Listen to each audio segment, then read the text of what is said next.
What's going on, guys? I'm Noah. Welcome to Madison Angling. This week's video is going to be a little different. This is actually part one of a two-part video where I'm going to show you guys how I like to turn these into these. I'm going to show you guys how I turn bullets into hair jigs for walleye. So step number one, we need some lead. So I can't think of a more fun way to get lead. Obviously, you can get lead all kinds of different ways. We'll talk about that in a little bit, but this is probably the coolest way. How many people can say they've caught a walleye on a bullet?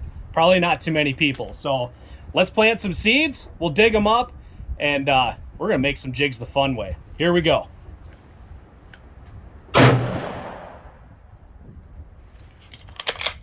Alrighty. Hi, welcome to my backyard. It's super gross. It is February. In fact, we had a tornado last night, which is kind of wild. It didn't hit here, but it hit about 20 minutes south of here. Pretty crazy. So kind of a frumpy weather day, not a great day to do anything other than make some tackle. So that's what we're going to do, guys. We're going to show you how to turn bullets into hair jigs, which are one of my favorite tools for fishing spring walleyes, especially up on Green Bay. Absolutely hammer them on hair jigs. And it's kind of fun to say that you made them out of bullets, right? You can obviously use all kinds of different kinds of lead.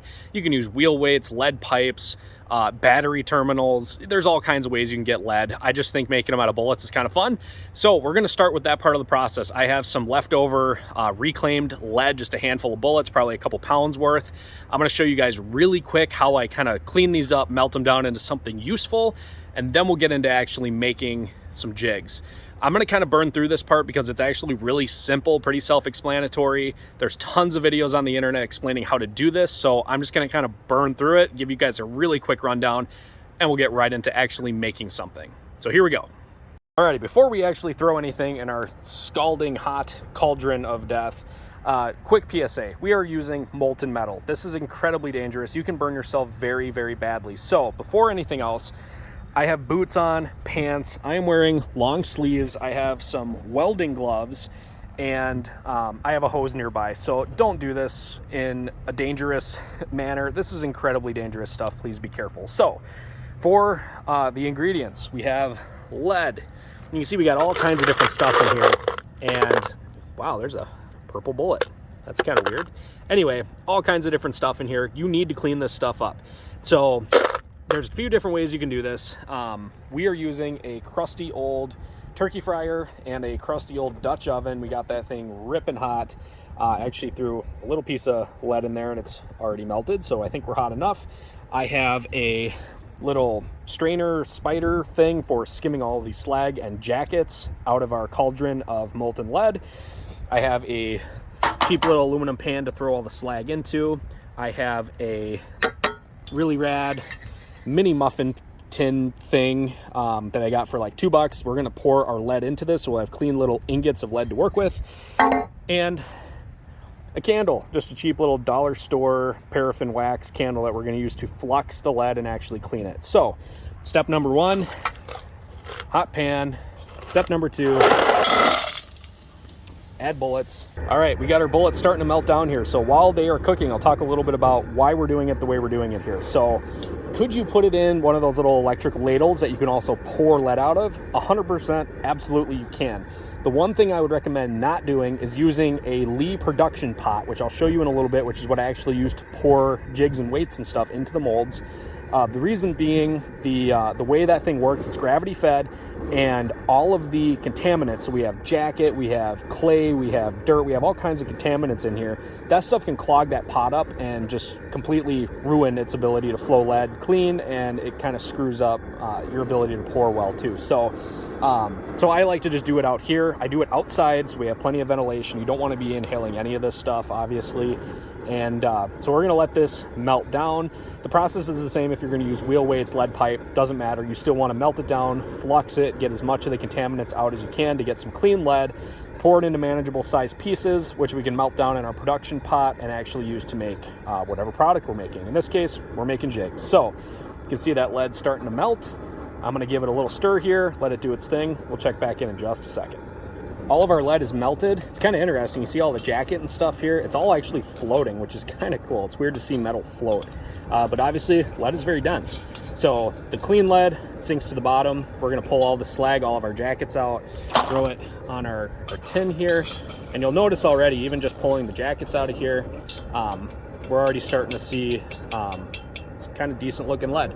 Now again, your yield is not going to be awesome when you use bullets. There's a lot of material in here that is not usable, so just know that going into it. Now I already have a whole bunch of lead already cleaned, so this is more just for demonstration purposes than anything else. But I also want to mention, you might notice this this Dutch oven here is kind of rusty and crappy looking. Somebody's going to make a comment about all that rust getting into the lead. Unfortunately, regardless of what you use, if you're using something that is cast iron for this, you are going to get this thing so hot that any seasoning you put on this is just basically instantly going to burn off. So it doesn't really make any difference. All of that rust is going to come to the surface. It's going to get skimmed off anyways, and we'll have some nice clean lead to work with either way. So we got our lead relatively clean. I'm going to add some wax. I'm trying to do this one-handed, which is probably kind of a stupid thing to do, but we'll get there. Alrighty, fire.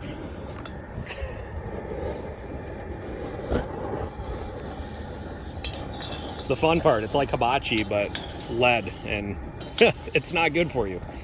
So I don't exactly know the process behind this. I know that fluxing with paraffin wax just helps pull out a lot of the impurities, brings it all to the surface. That's kind of fun. And it's going to give us a much cleaner product here when we're done. So we're going to let this burn off. You can probably see in there you go, all that junk on top there. Some of that's lead oxide. The rest of that is just contaminants that are in the lead. But see how nice and bright silver that is compared to how it was before I threw that candle in there? That's what we want to see. So this is pretty much to the point where we're ready to pour it into our little mold. So we have some usable ingots to throw in our production pot. So there we go. We're getting close.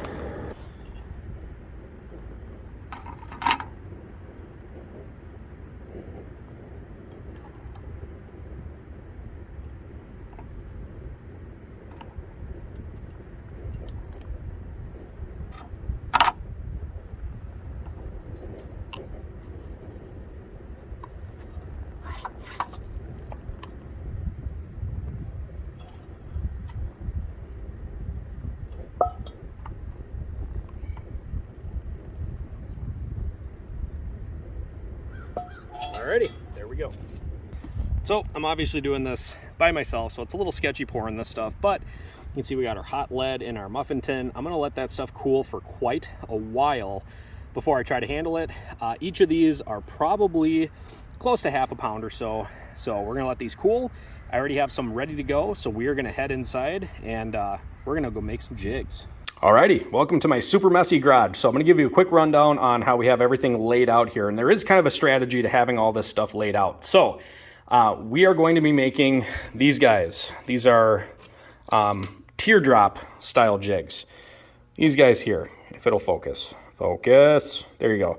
So we have a nice little collar there to tie our bucktail to, a nice wide gap eagle claw hook, and I really like this style of jig for casting for hair jigs. So that's what we're going to be making. We are using a Do It brand mold, multi-size, all the way from a 1/16 up to a 5/8 ounce, so pretty big. We're going to be pouring mostly 1/2 and 3/8 ounce. And if anybody's wondering, it is a model JT-6-A. These run about 55 bucks. They last forever as long as you take care of them. We've got our Lee production pot here. I believe this is a 5-pound capacity warming up. I have that in a cheap dollar store aluminum tin thing. So that way if we spill, it's contained. It's not going to spill all over the table, and it's not going to run off and burn me. And as we generate some slag in there, there will always be a little bit of slag. We can scoop it. I have a spoon. If my wife is watching this, I'm sorry, but our spoons suck anyway. So I scoop it and I dump it right there. Needle nose pliers in case I need to remelt a jig. I can just grab it, dunk it in there. I have my hooks ready. For the jigs we're making, we're using 3/0 and 2/0 eagle claws. These are model 570s, kind of a light wire jig. I really like these. You can use whatever you want, and that's the beauty of making your own stuff. If you wanted to get bougie, you could use some gammies, you could use some BMCs, whatever you want. I like the eagle claws. I like the lighter wire. You can straighten it out, get your jig back, and fix it and keep fishing it. I know there's people who don't like that. If you don't, get a heavier wire. It's that simple, but that's what's fun about this is you can customize this to however you want your jigs to be. I also have safety glasses because you only get one pair of eyeballs, believe it or not. We have some gloves for my mold hand, the one that I'm going to be holding the mold with, and we have our little muffin tin here. We're going to use this to unmold our jigs. We'll kind of tap them off into this so they're not laying on my workbench here. And then when we're done, we're going to pour off the excess back in here so we can have some nice little ingots. I don't like leaving a bunch of lead in the pot. It takes forever for it to warm up.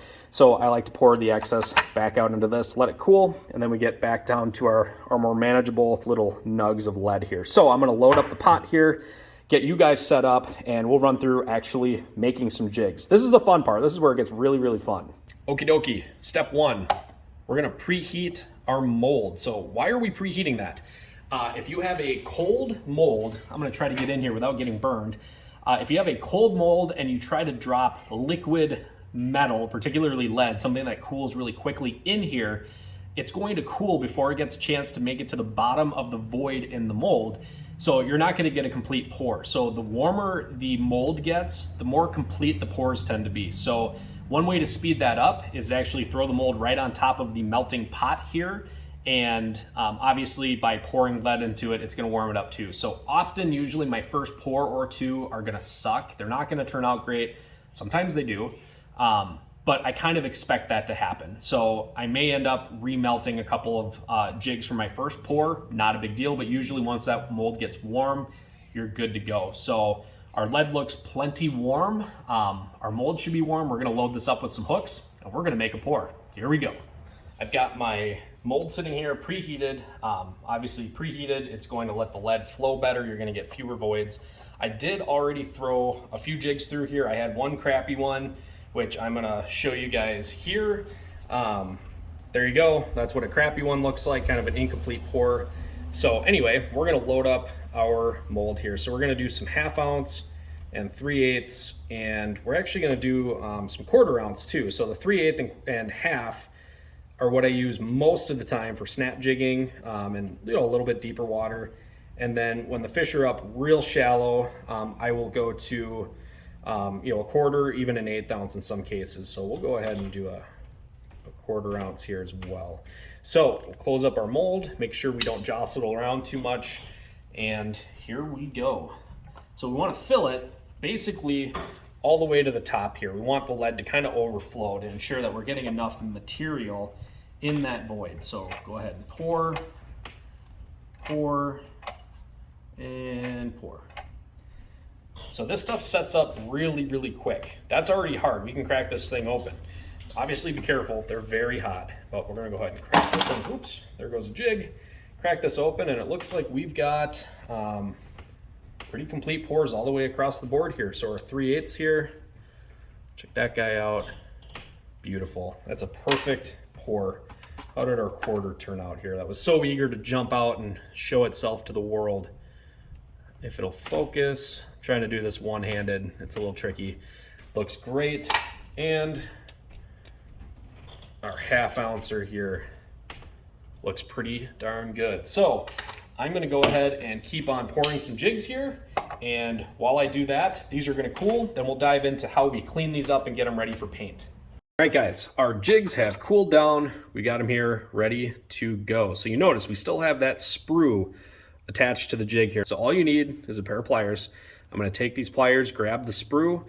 I'm gonna twist back and forth, back and forth, back and forth until, boom, the sprue just snaps right off and we've got a nice clean jig head. Now, it is a little bit rough right there, so you can take a small file, clean it up. A hook file actually works very, very well for this.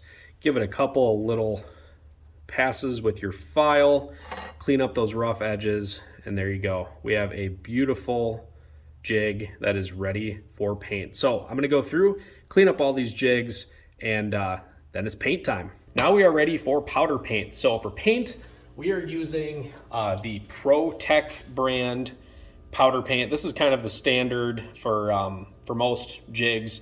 Basically, you heat your jig up with a torch, dip it in here, pull it out, and you're done. And if you want to make it more durable, you can throw it in your oven at 350 degrees for 20 minutes to cure it. And I highly recommend doing that.